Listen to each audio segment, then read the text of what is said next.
Hey everybody, Marcus here. First, I would like to give a quick shout out. No Holds Barred has received 2 strikes on his YouTube channel. He has decided to put all his videos to private until at least one of those strikes clears. If he were to receive a 3rd strike, his channel would be closed by YouTube. As such, he has taken measures to protect his channel. In the meantime, he will be continuing to produce content on his alternate channel. I've put a link to this new channel of his in the description of this video.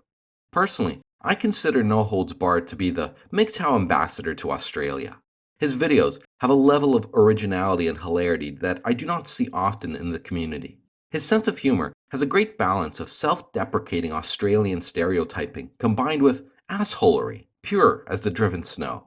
He manages to temper an arrogant facade with subtle humility which has him come across as confident without falling into conceit. Most importantly, I find that No Holds Barred really puts the work into his more ambitious videos. I know myself how long animation, editing, scripting, and then performing for a short 5-minute video can take. He deserves our support, and I hope that you guys sub to his new channel, if for no other reason than to grow his sub count.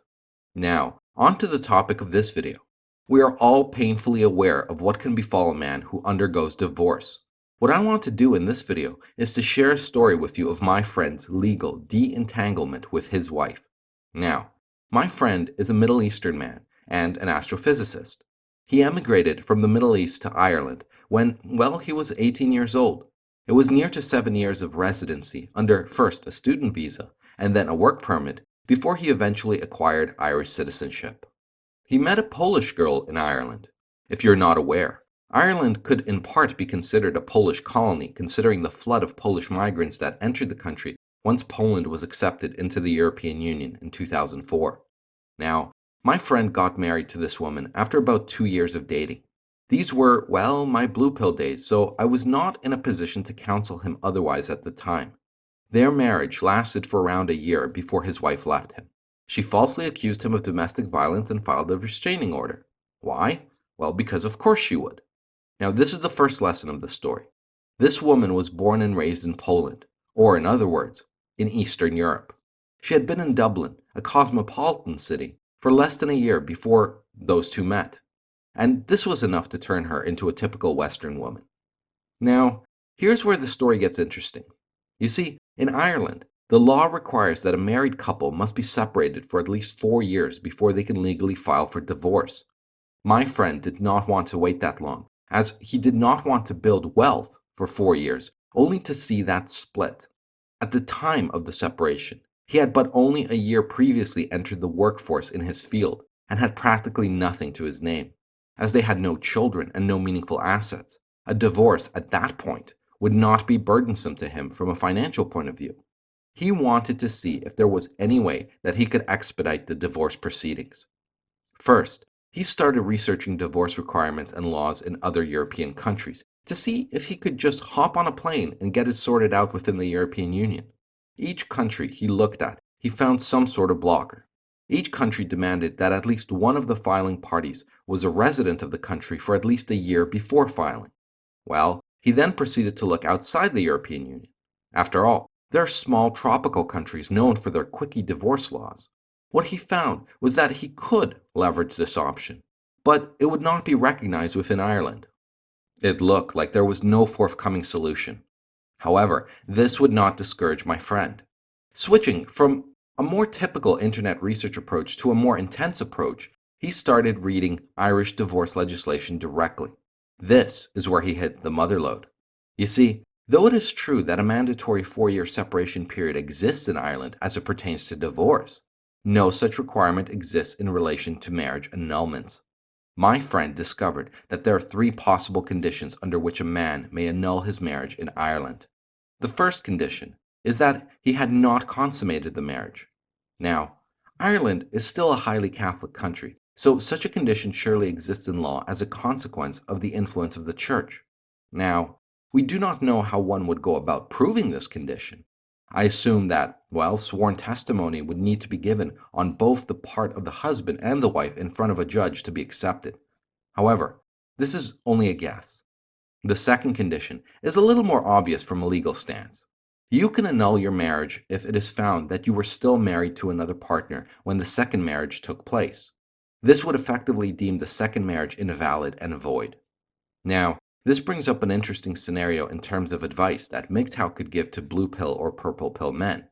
We have previously spoken in MGTOW about a strategic gay marriage if some draconian bachelor tax was brought into being. Well, a man who is being pressured into marriage from family or due to social expectations, such as are in place in India, could strategically gay marry a friend in secret. After he has done this, he is free to go through the facade of a marriage with whatever woman is being forced upon him. In theory, if the country he lives in has such an annulment clause, which I suspect most if not all countries do, then he will have real legal protection from a divorce from his fake married wife. The woman will believe that they are married, as will friends and family. The truth would only come out in case of a divorce attempt by the fake wife, which in turn would prove the man justified in his strategic gay marriage. The subject of strategic marriages of this kind, I would posit, would be the only justified form of marriage that would still allow a man to retain his MGTOW status. I do not know of any MGTOW videos speaking specifically of strategic gay marriage of this sort, so hopefully this idea provides some ideas for future MGTOW videos. Now, the third condition that my friend discovered that allows a man to legally annul his marriage in Ireland is the real gem in the bunch. Irish law dictates that you may annul your marriage if you discover at some point after you got married that you are gay. And that is the story of how I made a gay friend. I remember the day my friend told me this discovery in Irish law. He sat me down and seemed a little excited about what he was going to tell me. He recounts his research much like I have done for you in this video. Then, just before he tells me about the gay condition, he puts on this gay as fuck rainbow looking ascot around his neck and finishes his sentence. Now, I presume that this annulment condition was relatively new. Ireland, after all, is still a strongly Catholic country. That might have been instrumental in putting this law into place. It could have been the case that the gay lobby in Ireland argued that there are many homosexuals who are pressured into a straight marriage by traditional Catholic Irish parents. As such, these people could have been deeply closeted for some portion of their marriage, or thought that they would get over their homosexuality after taking on a wife. The argument might have continued to say that such marriages are fundamentally invalid as they were not voluntary, but coerced. Anyways, I had not investigated the origin of this annulment condition, but conclude the reasoning I have put forward is plausible. Now, at that point, my friend had no idea whether or not he would be able to pull off this annulment by homosexuality. However, he was hell-bent on trying. Him and I worked on a background story for him that sounded viable when he would inevitably need to tell it to a judge. As he was of Middle Eastern descent and came from a Muslim family, we spun the following tale. He emigrated from his country of origin because he had some homosexual tendencies but feared being killed due to Islam. However, he was still committed to following his Muslim upbringing, but did not want to risk the chance that, if he ever acted on those tendencies, that he would be killed. As such, he still pursued heterosexual relationships. We then spun the story that once he married, he found himself obligated to have sex with his wife due to her high sex drive. However, with each instance of sex, he became further and further disgusted with sex with women, and so he started to make excuses and eventually stopped having sex with her altogether. This, in turn, led to marital conflicts, which, for obvious reasons, could never be rectified. He was forced to fully acknowledge his homosexuality, and the marriage needed to end for the good of everyone. This was the story we conjured up. With his story in place, he went to find himself a lawyer. We figured that he needed to find a female lawyer that was somewhat progressive and sensitive to the gay agenda so that her bias would work in his favor of buying our bullshit tale. He did some investigating and eventually found a news article about some woman lawyer in Ireland who did some gay activism. He contacted this lawyer and told our bullshit story. She listened and believed. In fact, she did not question him about any part of the tale. She also agreed to take on his case. The cost for this lawyer ended up being around the €7,000 mark in total when all was said and done. My friend's lawyer told him that there's a process he needs to follow before his case will be ready to be heard by the court. He had to have a psychiatric evaluation. In essence, He had to take a gay test. Now, we had no idea what to expect as part of this gay test, but we reasoned that it cannot be more than an establishment that he is of sound mind and that what he is claiming to be true is not originating from some mental disturbance. We were correct in our speculation. The gay test was a single 30-minute conversation with a psychiatrist. The questions asked in those 30 minutes were not skewed towards anything pertaining to his sexuality, but merely served as a high-level screening for signs of mental disturbance. My friend passed his gay test and was issued a 100% gay certificate. Or was it merely a certificate acknowledging that, in the opinion of the psychiatrist, my friend was of sound mind? No, I'm pretty sure it was a certificate of gayness. Definitely a certificate of gayness. Anyways, having passed his gay test, the next and final step was to appear before a judge to make the annulment legal.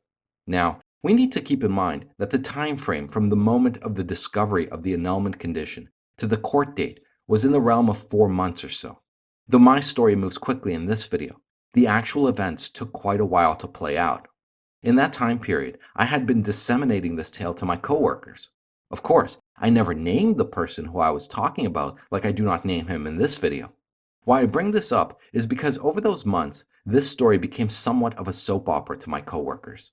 Everyone wanted to hear what was happening and what was going to happen next. As you can imagine, when the day of the trial showed up, everyone at my work was awaiting in excitement like the day of the O.J. Simpson verdict. The call came in around 4 p.m. The verdict: not married. The judge granted the annulment. My coworkers and I cheered as my friend came out victorious.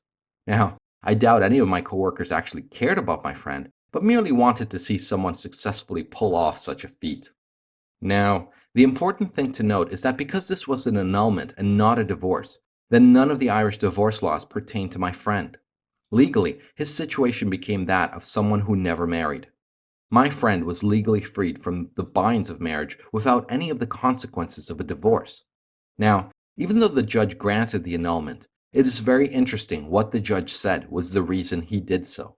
The judge told my friend that though he is legally entitled to the annulment, the judge is personally not granting it for that reason. He is granting it because he believes that my friend had deceived his wife and that it was not fair to her to keep the marriage intact. The judge wanted to make sure he expressed his disgust at my friend with such a final statement.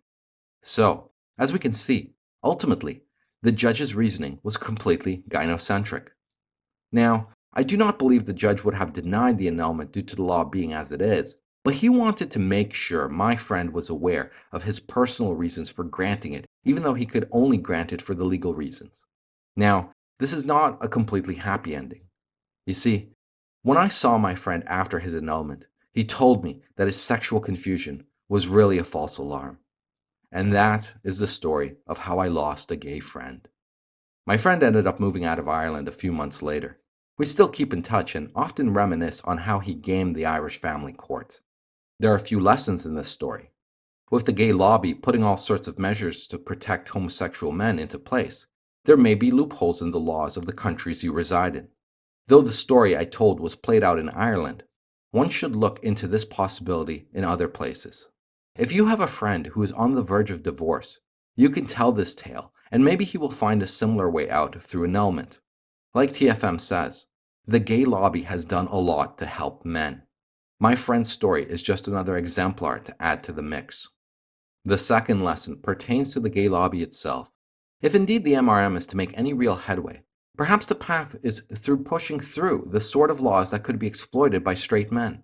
After all, a great deal of rhetoric within the LGBT community anchors around eliminating the need to supply any actual proof as pertains to sexual identity. For example, in Ireland in 2015, the Irish government passed what is called as the Gender Recognition Act. This act enables any person to legally change their sex by merely filling out a form. There are no requirements for psychiatric evaluations, or to look or dress any particular way, or to have begun any sort of transition surgery.